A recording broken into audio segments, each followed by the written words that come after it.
আমি গেছি আটরশি। এমনি আমরা এই জাতের হুজুররা তো আটরশি, চন্দ্রপাড়া, ভান্ডারি, মাজার মুজরের বিপক্ষে। তো সে সময় ইয়াং মানুষ, আজ থেকে প্রায় 22-23 বছর আগে, এই দাড়ি দুড়িয়া পাকেও নাই, পর সবও উঠিয়ে সারে নাই, গজাই পারে নাই। নতুন নতুন মানে মাইক পালিক কেল্লা ফাতা করে ফেলাই দিই, আমি দেশের রাজা হয়ে যাই। পীর মুরিদ একটারও আর মোসেবান দিনে যা পারি তাই কই। শেষ হিসেব নিকেশ নাই, তো অত বুদ্ধি তো গাঢ়ই নেই। তো গেছি ওই দিন মাহফিলে গেলে ওই আটরশি চন্দ্রপাড়ার কাছে, আটরশি চন্দ্রপাড়া কিন্তু কাছাকাছি, বেশি দূর না। তার পাশে এলো বাবুশ্বর মাহফিল। আমি দিনের বেলা ওই পদ্মাশ্বরে মাহফিলটা করি এসে ওই মাদ্রাসায় ঢুকছি। ওরা গোসল টোসল করায় টয় সুন্দর করে খাবার দাবার দিয়েছে।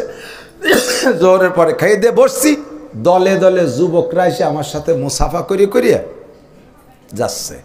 আমার একটু খুশি ঠেকতেছে, তালি মনে আমার মোটামুটি আমি মার্কেট পাইছি, এরা আমার ভালোভাবে যথেষ্ট ভক্ত। কিছুক্ষণ পরে 4-5 মুসাফা করিয়ে গেছে।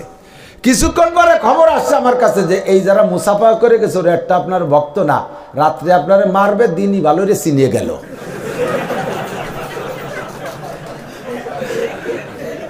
আর কি আবার হুশ আছে, ভাত যা খাইছিলাম তো 3-4 বাজতে বার হয়ে যাচ্ছে ভয়তে।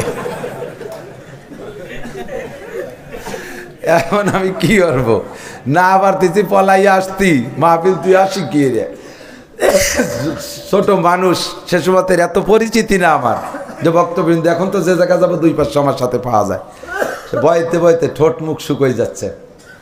এই খবর ছড়াই পড়ার পরে তবলিগার সরমুনের সাথী যারা আমাদের মহব্বতের কওমি মাদ্রাসার আলেম ওলামারা জানিয়ে ফেলাইছে, তারা এসে আমার এবার সাহস দিচ্ছে, হুজুর লা তাহজান ওয়ালা তাখাফ, ভয় নাই, টেনশন করেন না, যা পারবেন মুখিয়ে আসবে, একসাথে কবেন, কারবালা হবে রাত্রি, যুদ্ধ হবে, আমরা রেডি।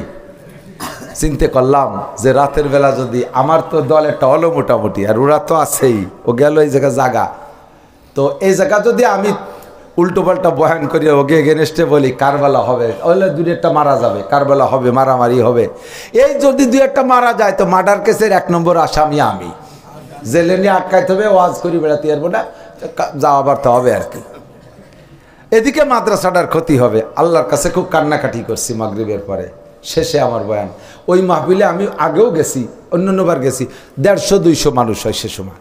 আর আজকে এই যে পরিমাণ আসছেন না, এর থেকে মানে 4 গুণ মানুষ হবে, মানে আমার ওই মারতির জন্য আসছে আর কি, সব দলের মানুষ।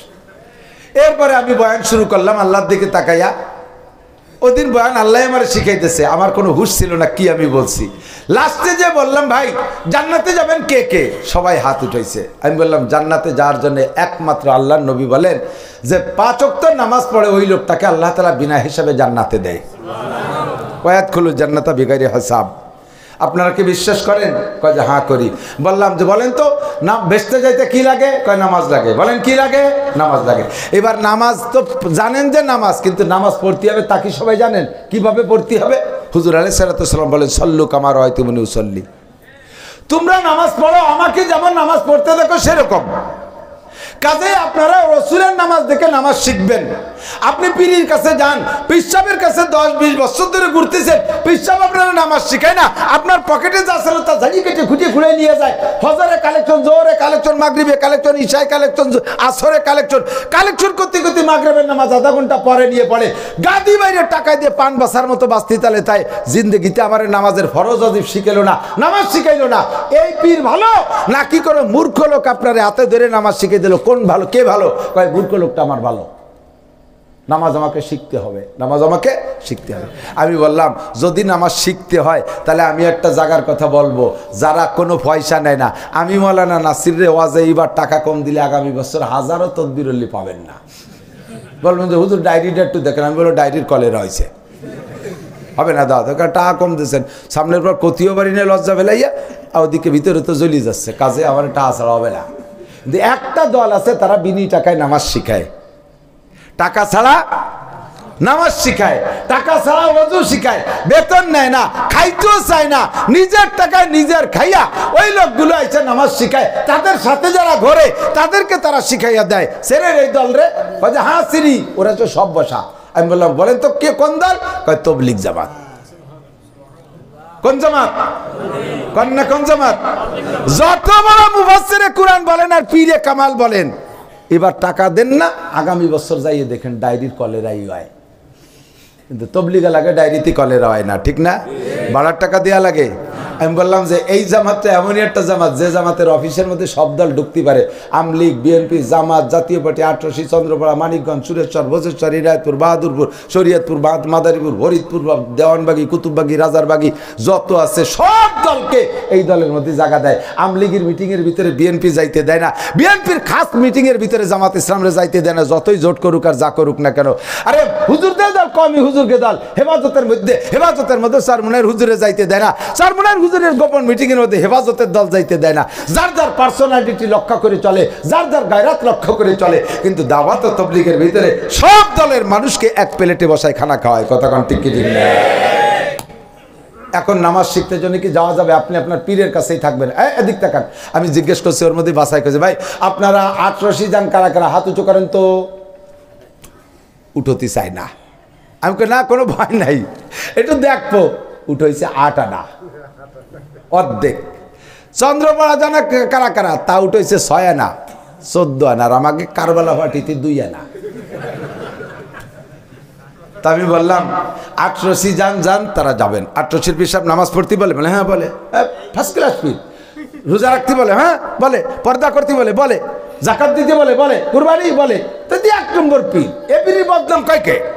চন্দ্রপাড়া পীর সাহেব এগুলো বলে না, তো উড়িয়ে তো 1 নম্বর। আমি তো ভুল করে ওনার কাছে বায়াতই নেই। খুশিতি এই আমার এরিয়ান কলেরে রাস্তিতে নাড়াই থাকে। আমি বললাম ভাই আপনারা যারা এখানে আটরশি চন্দ্রপাড়া আছেন নিয়মিত যাবেন, কোনো মৌলবী কলিও ওখান থেকে ফেরবেন না। যাবেন চন্দ্রপাড়াও যাবেন, মাইজভান্ডার যাবেন, দেওয়ানবাগি, কুতুববাগি যাবেন। ফাঁকে নামাজটা একটু শিখে আসেন, বিনি পয়সা যাওয়া যাবে? হ্যাঁ যাবে। তাহলে কিরা তবলিগে 1 চিল্লা দেবেন, সেখানে যে নামাজ শিখে আসবেন। কে পুরো মাঠ দাঁড়ায় গেছে, সব এক সাইডে দাঁড়ায় গেছে। তা আমাকে পীরের পক্ষের লোক, কাজে উনার কথা শুনবো না, শুনবো কার কথা?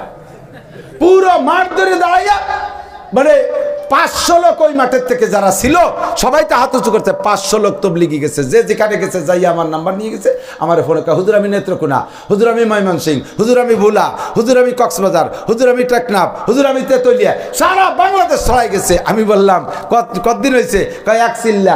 আসছে কতদিনের জন্য গেছো? আইছিলাম তো 1 চিল্লার জন্য, তা 3 চিল্লা না দিয়ে যাবো না। আমি বললাম যে চিল্লে দিয়ে যাইয়া ব্যাটিং বোর্ডিং সহ আগে পিসা হুজুরের কাছে মুসাফা করে দোয়া দিয়ে তারপরে যাবা। কয় যে আর বলা লাগবে না কোন জায়গা যাতে হবে, ওসরের দ্বারা জীবনেও যাবো না।